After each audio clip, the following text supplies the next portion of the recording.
আমরা রাস্তায় স্লোগান দিই, আপোষ না সংগ্রাম, দালালি না রাজপথ। বেগম খালেদা জিয়া কারোর সাথে কোনো আপোষ না করে সংগ্রামের মধ্য দিয়ে, কোনো দালালি না করে রাজপথে লড়াইয়ের মধ্য দিয়ে বাংলাদেশের নেতৃত্বে আসীন হয়েছিলেন এবং তিনি বাংলাদেশের জনগণের দেয়া খেতাব আপোষহীন নেত্রী হিসাবে সারা বাংলাদেশের মানুষের হৃদয় জয় করেছিলেন। আপনারা সকলেই সেটি জানেন।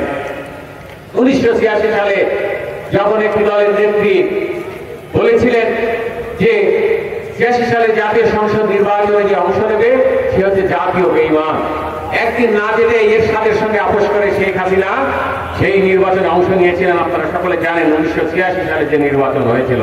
বেগম খালেদা জিয়া কোন প্রকার লোভ লালসা আপোষের সঙ্গে আপোষ করেননি, কোন দালালি করেননি বলে 1991 সালের নির্বাচনে বাংলাদেশের মানুষ তাকে বিপুল ভোটে ভোট দিয়ে নির্বাচিত করে জাতীয় সংসদে প্রধানমন্ত্রী হিসাবে, বাংলাদেশের প্রধানমন্ত্রী হিসাবে তাকে নির্বাচিত করেছিল। আপনারা জানেন।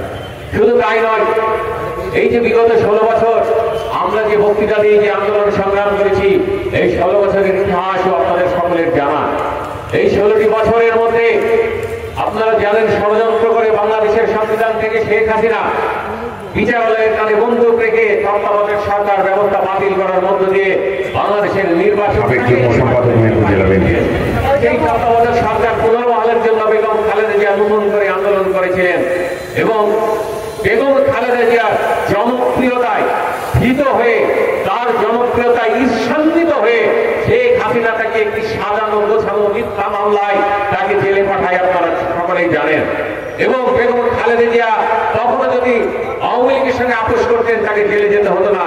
অর্থাৎ দেশনেত্রী বেগম খালেদা জিয়ার শিকড় এই বাংলার মাটির গভীরে, এই বাংলার 18 কোটি মানুষকে তিনি হৃদয় দিয়ে ভালোবাসেন, প্রাণ দিয়ে ভালোবাসেন। এই বাংলার মানুষের ভোটের অধিকার, ভাতের অধিকার, গণতন্ত্রের অধিকারের জন্য তিনি কারোর সঙ্গে আপোষ করেননি। তিনি অবিচল থেকেছেন তার লক্ষ্য নিয়ে এবং লড়াই করেছেন। সেই লড়াইয়ের ধারাবাহিকতা তাকে যখন জেলে যেতে হয়েছে, আপনারা সকলেই জানেন, তাকে যখন জেলে নেওয়া হয় একটি স্যাঁতস্যাঁতে অস্বাস্থ্যকর পুকুরিতে তাকে রাখা হয়েছিল এবং সেই থেকে তিনি গুরুতর অসুস্থ হয়ে যান। এবং আমরা সারা বাংলাদেশের মানুষ সরকারের কাছে দাবি জানিয়েছিলাম যথাসময়ে বেগম খালেদা জিয়ার সুচিকিৎসা প্রয়োজন এবং তাকে বিদেশে পাঠানোর জন্য। সরকার কর্ণপাত না করে হিংসার আশ্রয় নিয়ে, প্রতিহিংসার আশ্রয় নিয়ে বেগম খালেদা জিয়াকে স্লো পয়জনের মাধ্যমে শেখ হাসিনা হত্যা করতে চেয়েছিল। মহান রাব্বুল আলামিনের দোয়ায় তিনি আজও আমাদের মাঝে জীবিত আছেন। তিনি গুরুতর অসুস্থ হয়ে আবার হাসপাতালে ভর্তি হয়েছেন। আপনারা জানেন, সারা বাংলাদেশের মানুষ সহ সারা বিশ্বের মুসলমানদের দোয়ায় বেগম খালেদা জিয়া সুস্থই ছিলেন। হঠাৎ করে তিনি আবার অসুস্থ হয়েছেন। আমরা চাই, সারা বাংলাদেশের মানুষ দোয়া করছে, আমরাও প্রাণ খুলে দোয়া করে আমাদের প্রাণপ্রিয় নেত্রী দেশনেত্রী বেগম খালেদা জিয়াকে আল্লাহর কাছে আমরা ফরিয়াদ জানাবো, তাকে সুস্থ করে দিন এবং তিনি যেন সুস্থ হয়ে বাংলাদেশের মানুষের নেতৃত্ব দিতে পারে, এই কামনা করছি আজকের এই দোয়া মাহফিল অনুষ্ঠানে।